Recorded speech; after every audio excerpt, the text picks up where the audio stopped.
December 19, 1944, 10:30 a.m. General George S. Patton sat in his headquarters at Nancy, France. The telephone rang. It was Supreme Allied Commander Dwight Eisenhower. He needed Patton at an emergency meeting in Verdun immediately. The situation in the Ardennes forest was critical. A massive German offensive had caught American forces by complete surprise 3 days earlier. Patton recognized the urgency in Eisenhower's voice. He departed for Verdun immediately. This unexpected summons meant only one thing. The situation was far worse than the limited reports suggested. Patton knew what was coming. His Third Army would be needed to contain the German breakthrough. The Battle of the Bulge had begun on December 16th. Over 200,000 German troops attacked through the Ardennes forest. Nearly 1,000 tanks supported the offensive. They struck a lightly defended sector of the American line. Intelligence had incorrectly assessed the area. They believed the heavily forested terrain was unsuitable for large-scale armored operations. This was a fatal mistake. The German plan came from Adolf Hitler personally. His professional military commanders had advised against it. The objective was ambitious. Drive west toward the vital port of Antwerp. Split Allied forces down the middle. Sever supply lines to British and American armies in Northern Europe. If successful, it might force the Western Allies to negotiate a separate peace. The initial German assault achieved complete tactical surprise. American units were either inexperienced replacements or exhausted veterans. The replacements were fresh from training. The veterans had been sent to this supposedly quiet sector to rest. Within 48 hours, German armored spearheads penetrated over 30 kilometers. A massive bulge formed in the Allied front lines. American units across a front stretching nearly 100 kilometers fought desperate defensive battles. Scattered groups of soldiers found themselves cut off behind rapidly advancing German forces. The town of Bastogne in southern Belgium became critically important almost immediately. 7 major roads converged there. This made it an essential transportation hub. Whoever controlled Bastogne would dominate movement across the entire region. American commanders recognized the strategic value. They rushed the 101st Airborne Division to defend the town. Elements of other units joined them. By December 20th, approximately 18,000 American soldiers had concentrated in Bastogne. They prepared to hold it against German forces converging from multiple directions. The 101st Airborne was under acting command of Brigadier General Anthony McAuliffe. This was an elite paratrooper unit. They had jumped into Normandy on D-Day. They had fought with distinction through the campaign across France. The division's soldiers were experienced combat veterans. They understood defensive warfare. They were determined to hold Bastogne regardless of what German forces threw at them. But the Americans faced daunting odds. By December 21st, German forces had completely surrounded Bastogne. Approximately 45,000 troops encircled the town. Heavy artillery and armored units supported them. This created a siege situation. The defenders were outnumbered nearly 3-1. They had no direct supply line. They had no route of withdrawal. When Patton arrived at the emergency meeting in Verdun on December 19th, he found Eisenhower and other senior commanders grappling with the crisis. They were debating how to respond to the German offensive. The breakthrough threatened to derail the entire Allied campaign in Western Europe. Eisenhower opened the meeting by describing the severity of the situation. They needed immediate counterattacks. They had to contain the German breakthrough before it could achieve its objectives. He turned to Patton with the question that would lead to one of the most remarkable military maneuvers in American history. Eisenhower asked Patton a direct question. How quickly could he disengage the Third Army from its current offensive operations in the Saar region?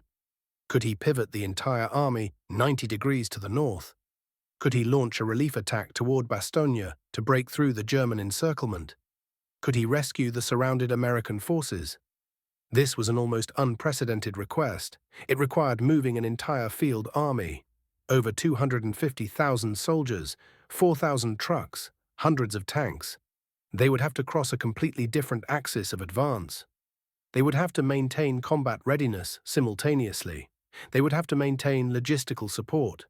All of this in the middle of winter. Road conditions were terrible. Weather made movement extremely difficult. The standard military planning estimates were clear. Such a massive redeployment would require 2 to 3 weeks minimum. Adequate preparation and reconnaissance were essential. Several officers at the Verdun meeting assumed Patton would request at least that much time. They expected him to ask for weeks before he could begin attacking north toward Bastogne. But Patton had anticipated exactly this question. He had already directed his staff to begin contingency planning. They were preparing for a rapid redeployment northward. He started this even before receiving Eisenhower's summons. This demonstrated tactical foresight. This showed aggressive initiative. This characterized his entire approach to warfare. Patton looked directly at Eisenhower. He stated with absolute confidence that he could begin attacking toward Bastogne within 48 hours. He would bring 3 full divisions. Additional divisions would follow as quickly as they could be repositioned. The other commanders at the meeting reacted with skepticism. Some assumed Patton was engaging in his characteristic braggadocio. The timeline he proposed seemed utterly impossible. The complexity of the required maneuver was enormous. But Eisenhower knew Patton's capabilities. He knew his track record. He decided to take him at his word. He authorized the Third Army to begin moving north immediately. What Patton had not told the other commanders was crucial. He had already issued preliminary movement orders to his division commanders. He did this before leaving for Verdun. He was gambling that Eisenhower would approve exactly this kind of mission. This ensured that the Third Army could begin moving the instant he received official authorization. This violated standard military protocol. You're supposed to wait for explicit orders before committing major forces, but it gave Patton a crucial head start. This would prove essential in meeting his self-imposed 48-hour deadline. It demonstrated his willingness to take personal responsibility for decisions. More cautious commanders would have deferred to higher authority. The movement of the Third Army from the Saar region to southern Belgium represented one of the most complex operations of the entire war. Moving over 250,000 soldiers from one position to another required precise coordination. Hundreds of vehicle convoys moved along limited road networks. They had to maintain combat formations. Units needed to arrive at designated positions ready to fight immediately. Patton's staff had developed detailed movement plans. They assigned specific routes to each division. They created schedules. They coordinated the flow of traffic. This prevented massive traffic jams. So many vehicles moving through the same limited road network could easily create chaos. The conditions made everything more difficult. Temperatures dropped well below freezing. Roads were covered in ice and snow. Winter darkness limited movement to just a few hours of usable daylight each day. Soldiers who had been fighting continuously in the Saar offensive got minimal rest. They were loaded onto trucks and transported north. Many units made the journey in open vehicles. Men were exposed to bitter cold for hours. Their convoys crept along icy roads at walking pace to avoid accidents. Despite these challenges, the Third Army accomplished the redeployment with remarkable efficiency. They met the exact timeline Patton had promised. By December 22nd, just 3 days after the Verdun meeting, the forces were in position. Exactly 48 hours after receiving authorization to move north, the 4th Armored Division was ready. 2 infantry divisions stood with them. They were positioned south of Bastogne. They were ready to begin the attack. They would break through German lines.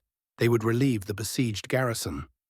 While Patton's forces raced north to mount the relief operation, the situation inside Bastogne was becoming increasingly desperate. German forces tightened their encirclement. They subjected the town to heavy artillery bombardment. They probed American defensive positions constantly. They looked for weaknesses that could be exploited for a breakthrough.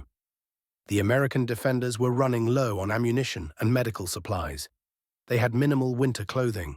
They had almost no shelter. The 101st Airborne had been rushed to Bastogne so quickly that soldiers hadn't been issued proper cold-weather gear or equipment. On December 22nd, German commanders sent a formal surrender ultimatum to the American forces in Bastogne.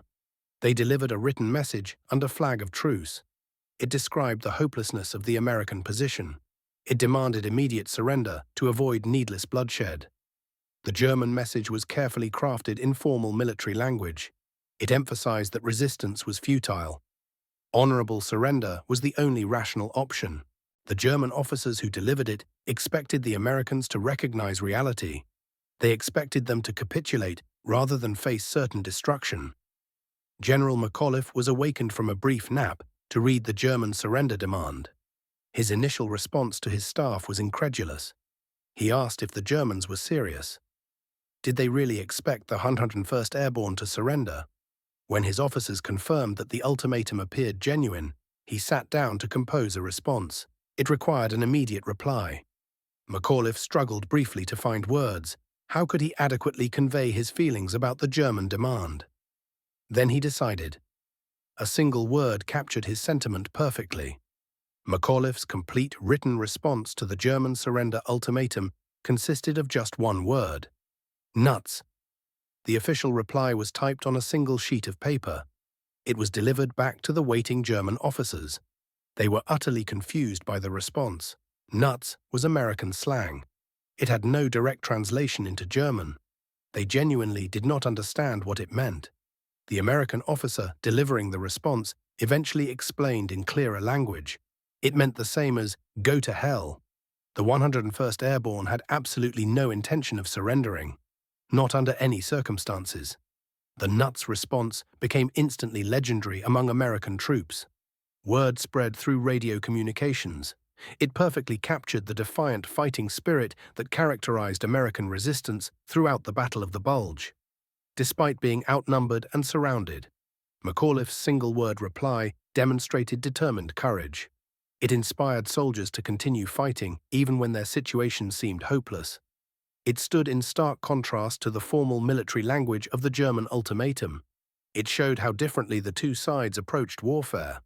The Germans responded to the American refusal by intensifying their attacks on Bastogne's defensive perimeter.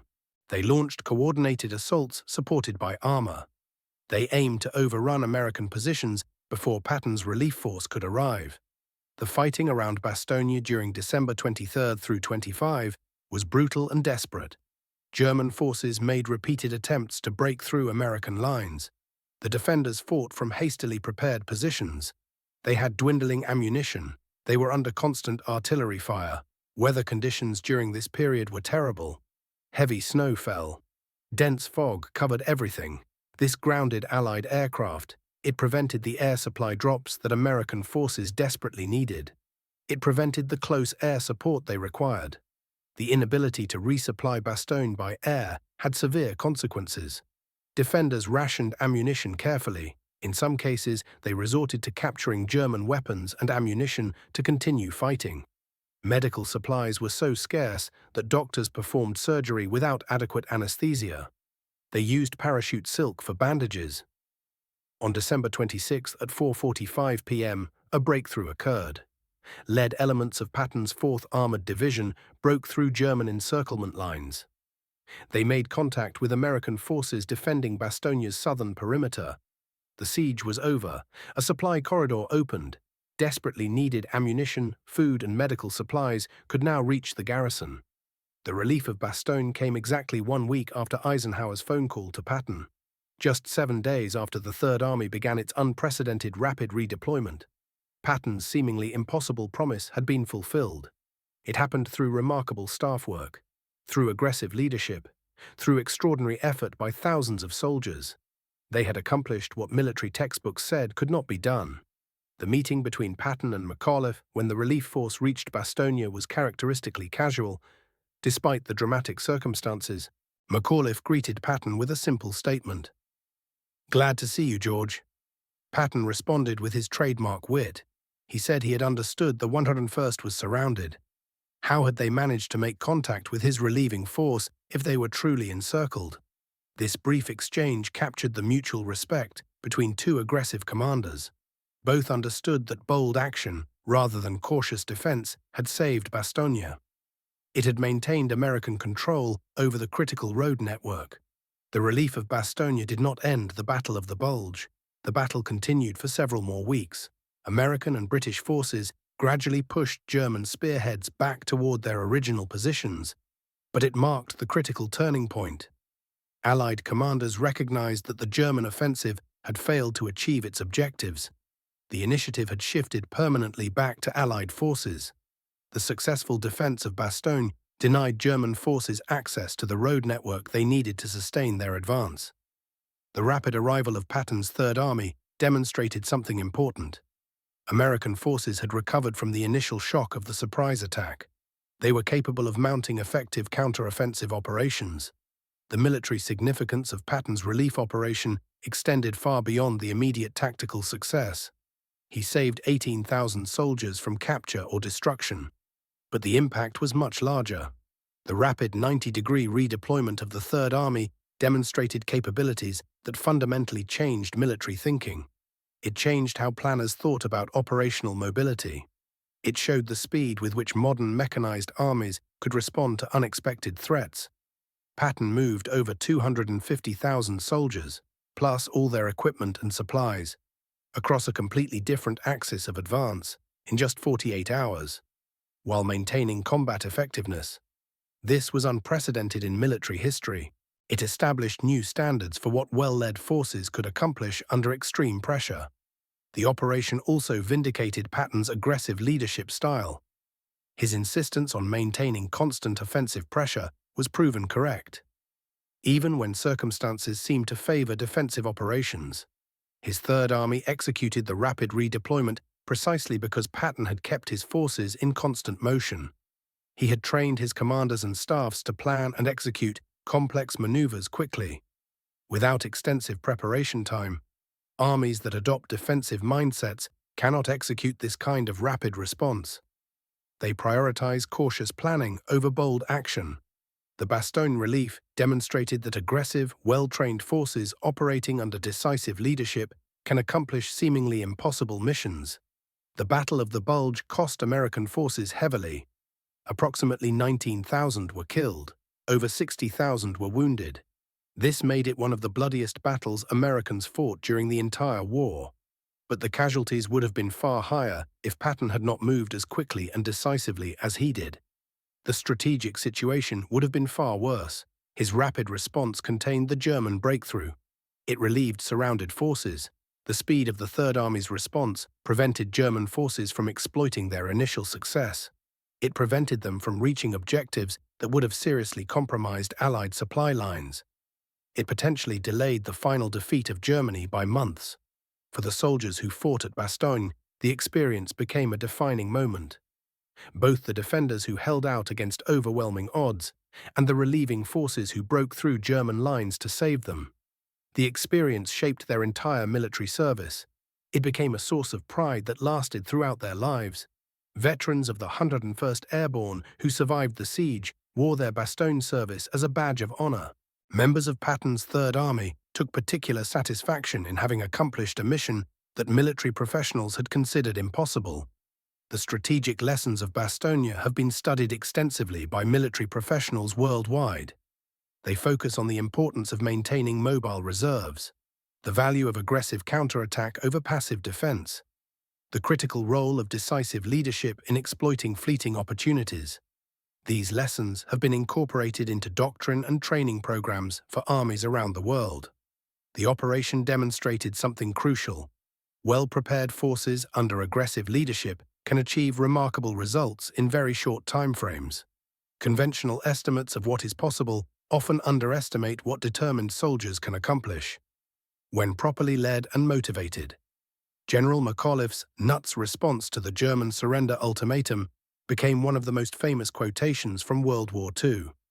It entered American popular culture as a symbol of defiant courage in the face of overwhelming odds. The single word captured perfectly the American fighting spirit. The refusal to accept defeat even when circumstances seemed hopeless. It provided a rallying cry that inspired soldiers throughout the remainder of the war and in subsequent conflicts. Patton's promise to relieve Bastogne in 48 hours became legendary. His successful fulfillment of that promise, despite skepticism from other commanders, became one of the defining examples of his military genius. It showed his ability to inspire subordinate commanders and staffs to achieve seemingly impossible objectives through sheer force of will and brilliant planning. The operation demonstrated all of Patton's greatest strengths as a combat commander: his aggressive initiative, his willingness to take calculated risks, his ability to anticipate enemy actions and begin preparing responses before receiving formal orders, his talent for inspiring subordinates to perform beyond what they believed themselves capable of achieving. The Bastogne operation also revealed some of Patton's characteristic weaknesses: his tendency to promise more than was prudent, his willingness to risk soldiers' lives in pursuit of dramatic victories that would enhance his personal reputation. The casualties suffered by Third Army units during the relief operation were significant. Some historians have questioned whether the rapid timeline was militarily necessary. Could Patton have achieved the same strategic results with a slightly slower but less costly approach? Most professional military analysts conclude that speed was essential. Any delay would have given German forces more time to consolidate their positions around Bastogne. The winter conditions under which the Battle of the Bulge was fought added enormously to the suffering of soldiers on both sides. Inadequate cold weather gear, limited shelter, brutal temperatures. These caused frostbite and exposure injuries. In some units, these injuries exceeded casualties from enemy action. The images of American soldiers fighting in snow-covered foxholes during the coldest European winter in decades became iconic. They represented the hardships endured by combat troops. The fact that these soldiers held their positions was remarkable. They ultimately defeated German attacks despite terrible conditions. This demonstrated resilience and fighting spirit.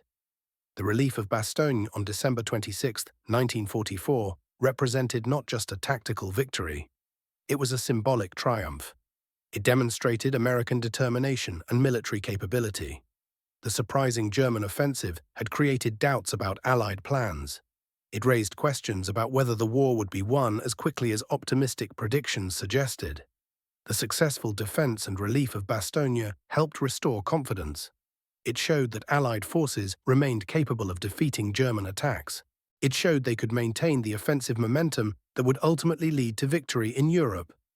Just 5 months later, 80 years after that desperate December when 18,000 American soldiers held Bastogne against overwhelming German forces, and Patton's Third Army executed the most rapid large-scale redeployment in military history to save them, the siege and relief of Bastogne remains one of the most studied and celebrated operations of World War II. Annual commemorative ceremonies in Bastogne bring together veterans, military historians, and citizens from multiple nations to remember the sacrifices made during those dark December days and to honor the courage and determination displayed by soldiers who refused to surrender even when surrounded and outnumbered. The planning and execution of Patton's relief operation involved extraordinary staff work by dozens of officers who transformed the general's bold promise into detailed movement orders that coordinated the actions of hundreds of separate units moving simultaneously along congested road networks.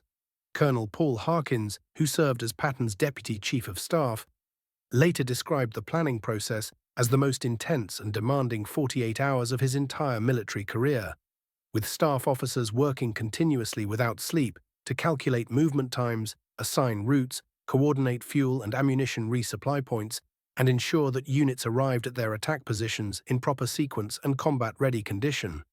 The Third Army staff had actually begun contingency planning for a northward redeployment several days before the Verdun meeting, based on Patton's intuition that the German offensive developing in the Ardennes would eventually require Third Army intervention, and this advanced preparation proved crucial in meeting the accelerated timeline. Staff officers had already studied maps of the region between Nancy and Bastogne, identified primary and alternate movement routes, calculated fuel consumption rates for different types of vehicles over varying terrain and road conditions, and prepared outline movement orders that could be quickly finalized once Patton received authorization to execute the operation. The movement itself required extraordinary discipline and coordination from thousands of individual soldiers and junior leaders who executed complex maneuvers under terrible conditions with minimal supervision. Because radio communications were limited and many units lost contact with higher headquarters during the movement.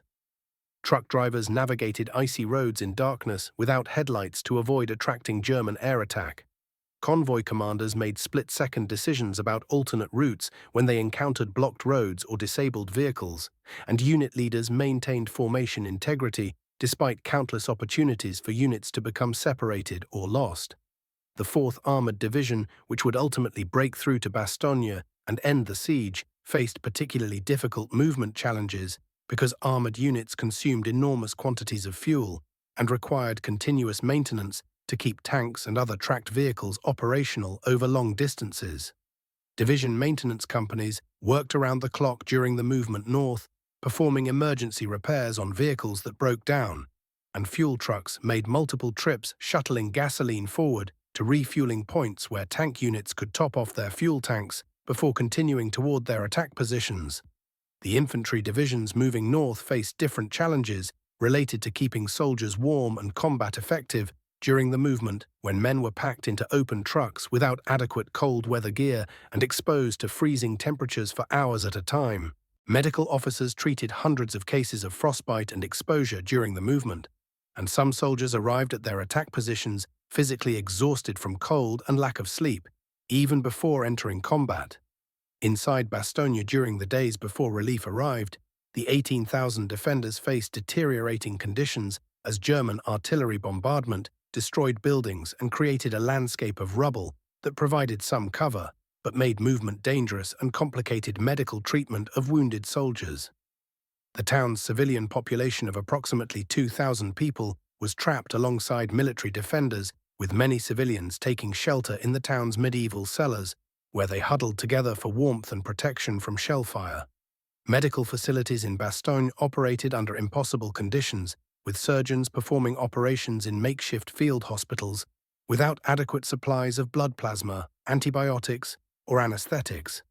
Doctors made agonizing triage decisions about which wounded soldiers could be saved with limited resources, and which would have to be given morphine and made comfortable while they died, because treating them would consume medical supplies needed for soldiers with better chances of survival.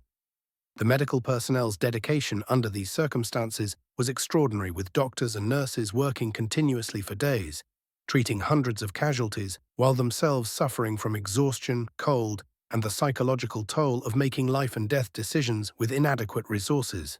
The ammunition shortage inside Bastogne became so critical by December 24th that artillery units were restricted to firing only at confirmed enemy concentrations rather than conducting the sustained bombardment that would normally support defensive operations, and infantry units were ordered to conserve rifle and machine gun ammunition by holding fire until German attackers closed to point-blank range.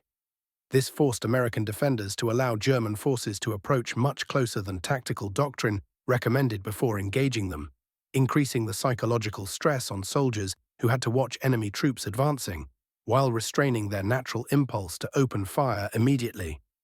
The weather conditions during the siege were brutally cold, with temperatures dropping well below 0 Fahrenheit at night and barely rising above freezing during the day, and the combination of cold and wet conditions created perfect circumstances for frostbite and trench foot injuries that disabled hundreds of soldiers even without enemy action.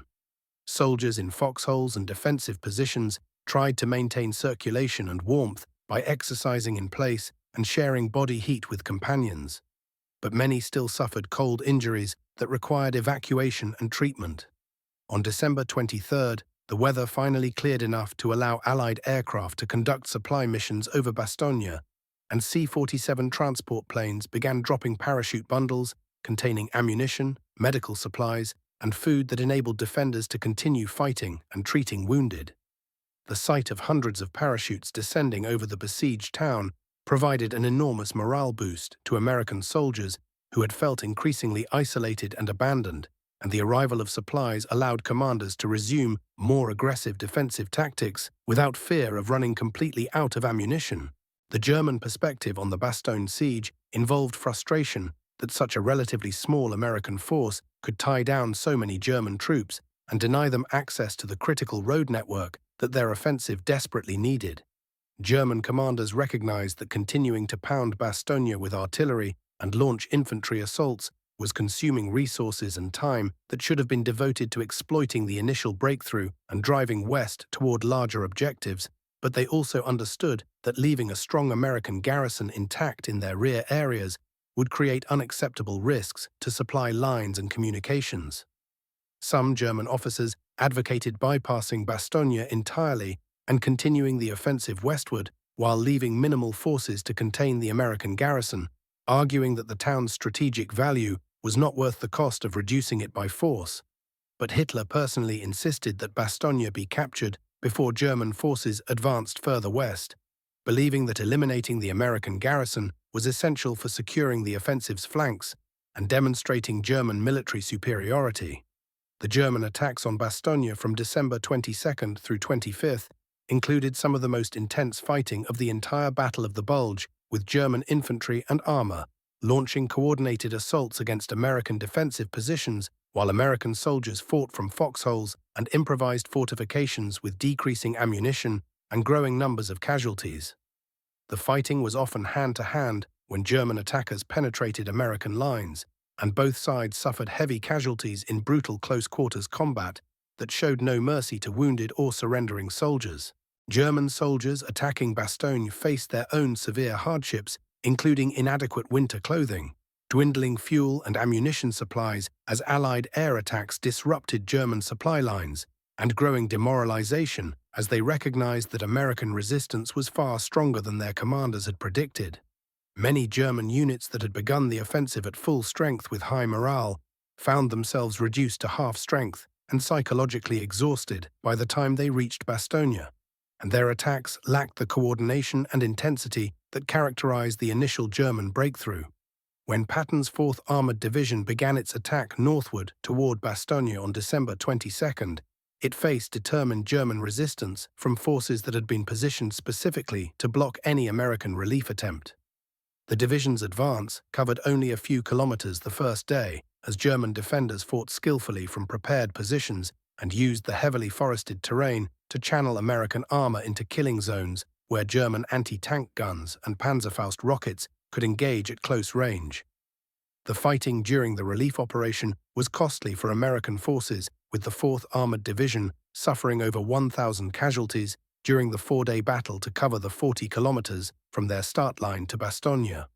Tank losses were particularly heavy, with German defenders destroying or disabling dozens of Sherman tanks, using a combination of anti-tank guns, Panzerfaust rockets, and mines that turned the narrow forest roads into death traps, where disabled American tanks blocked the advance and created targets for German gunners.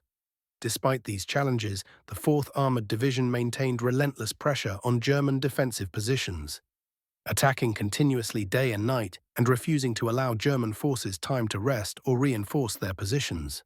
This sustained offensive tempo gradually wore down German resistance as defending units suffered casualties and equipment losses that could not be replaced, and by December 26th, German commanders recognized that their defensive positions were collapsing and that they could no longer prevent American forces from reaching Bastogne. The actual breakthrough moment when lead elements of the 4th Armored Division made contact with Bastogne's defenders occurred when a small task force of tanks and infantry fought through the final German defensive positions south of the town and linked up with American paratroopers holding the southern perimeter. The meeting between relieving and relieved forces was emotional, with soldiers embracing and celebrating despite continuing German artillery fire, and the psychological impact of the relief on Bastogne's defenders was profound, as men who had fought for days expecting capture or death suddenly recognized that they had survived and would be resupplied and reinforced. The immediate aftermath of the relief focused on rushing ammunition and medical supplies into Bastogne and evacuating the most seriously wounded soldiers who required treatment in rear area hospitals. And supply convoys began flowing into the town within hours of the breakthrough, bringing food, winter clothing, and equipment that defenders had desperately needed. Medical evacuation vehicles carried hundreds of wounded soldiers out of Bastogne to field hospitals where they could receive proper surgical treatment and begin recovery from their injuries. Patton visited Bastogne personally on December 27th to meet with McAuliffe and tour the defensive positions where American soldiers had held out against overwhelming German pressure, and his brief visit provided another morale boost to exhausted defenders who appreciated having the Third Army commander personally recognize their achievement. Patton characteristically praised the defenders while simultaneously claiming credit for the relief operation in ways that sometimes annoyed other commanders. But his genuine admiration for the 101st Airborne's performance was evident, and he later wrote that the defense of Bastogne represented some of the finest combat performance by American soldiers during the entire war. The strategic impact of successfully defending and relieving Bastogne extended far beyond the immediate tactical situation because the operation demonstrated to German commanders that their offensive had lost momentum and would not achieve its objectives. The fact that American forces could rapidly redeploy major formations to counter German attacks and could successfully defend key positions, even when surrounded and outnumbered, showed that Allied forces had recovered from the initial shock of the German offensive and retained the strategic initiative.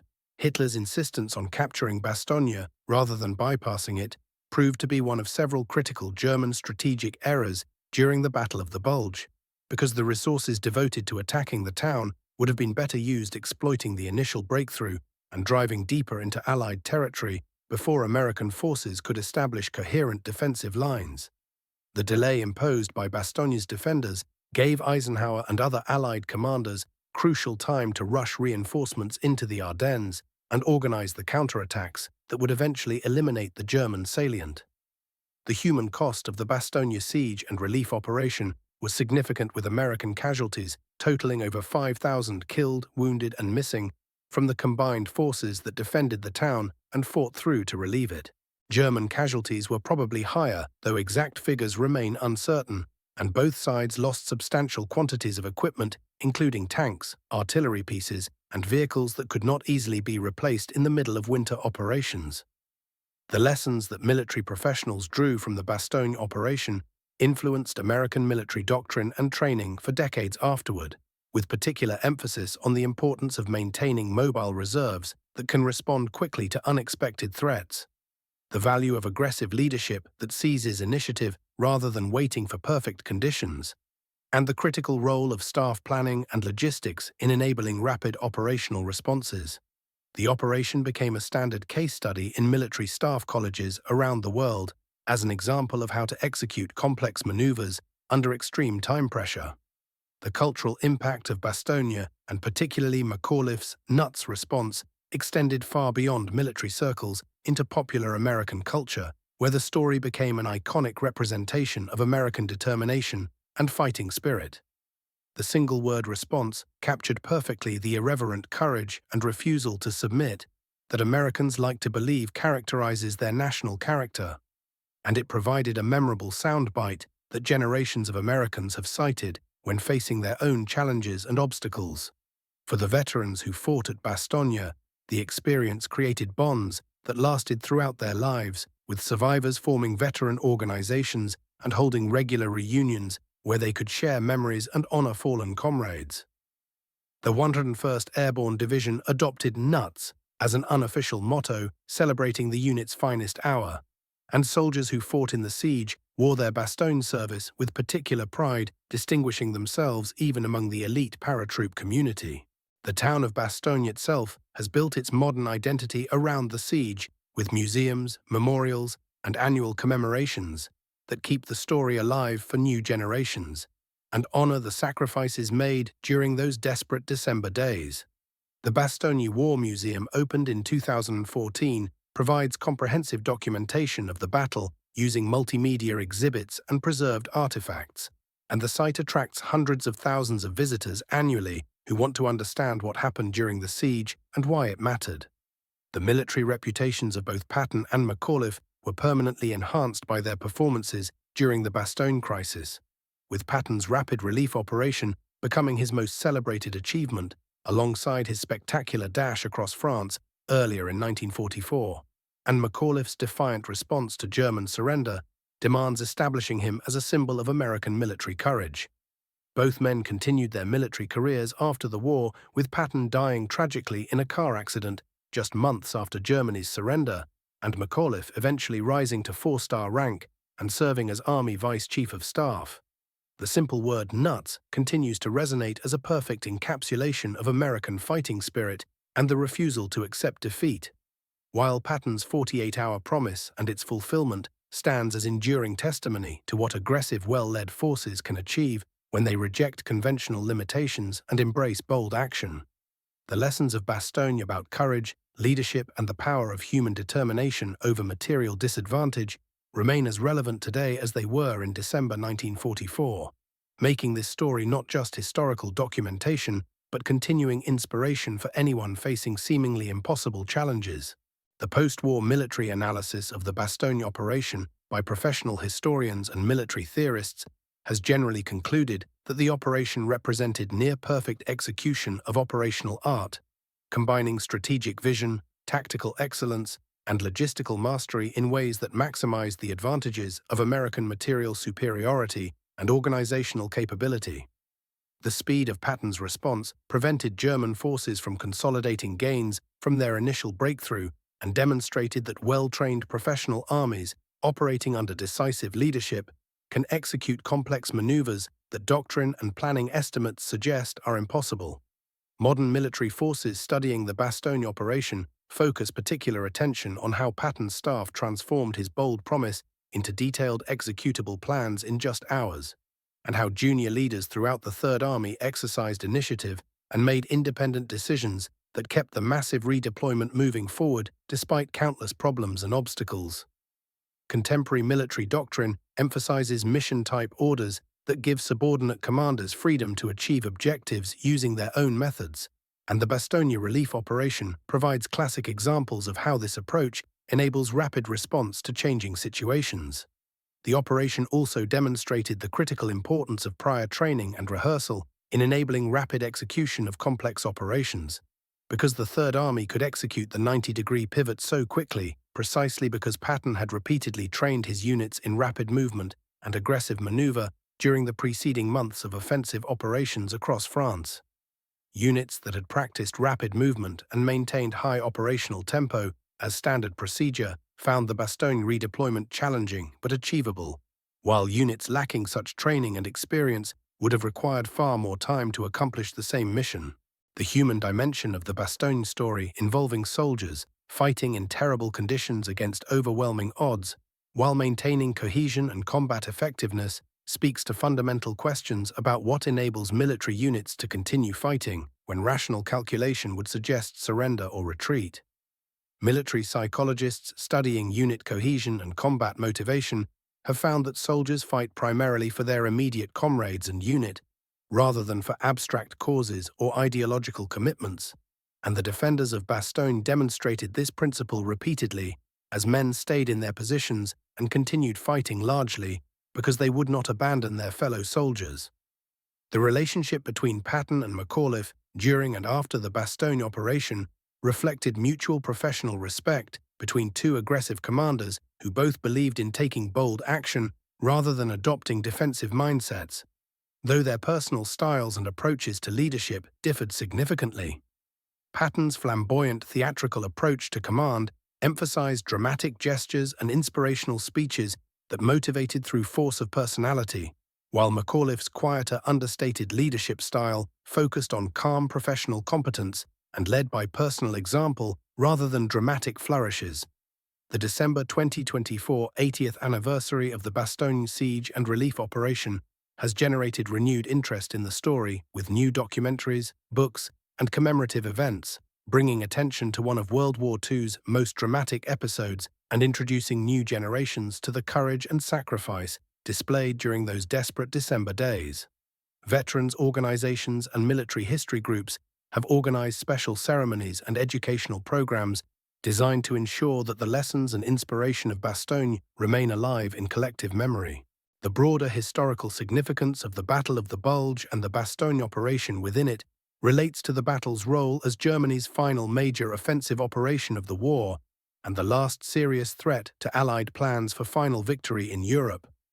The successful Allied response to the German offensive, including the rapid redeployment of forces like Patton's Third Army and the successful defense of key positions like Bastogne, demonstrated conclusively that Germany no longer possessed the military capability to seriously threaten Allied strategic objectives, and that final German defeat was only a matter of time.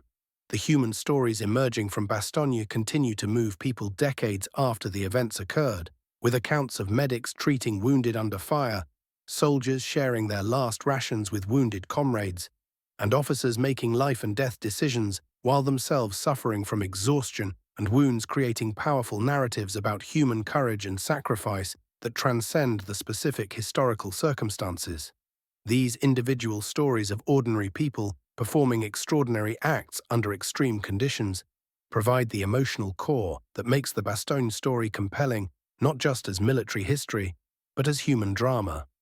The technical military lessons about logistics, movement planning, and operational coordination remain relevant for modern military forces despite enormous changes in technology and tactics since 1944. Because the fundamental challenges of moving large forces rapidly while maintaining combat effectiveness and coordinating complex operations across multiple units continue to test military organizations. The Bastogne relief operation provides a benchmark against which modern forces can measure their own capabilities and identify areas where contemporary practice falls short of the standards established 80 years ago.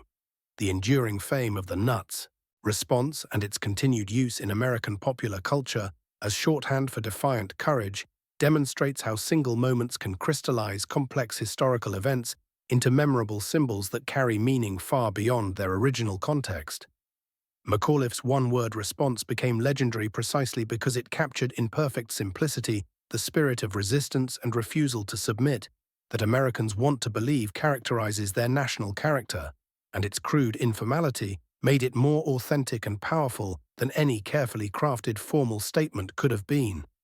For military professionals, the Bastogne operation remains required study material precisely because it demonstrates so many fundamental principles of warfare, including the importance of maintaining offensive spirit, even when defending, the value of rapid, decisive action over cautious deliberation, the critical role of logistics in enabling operations, and the power of leadership in inspiring soldiers to achieve seemingly impossible objectives. These lessons transcend the specific historical circumstances and technology of World War II to address timeless aspects of military art that remain constant across different eras and types of warfare.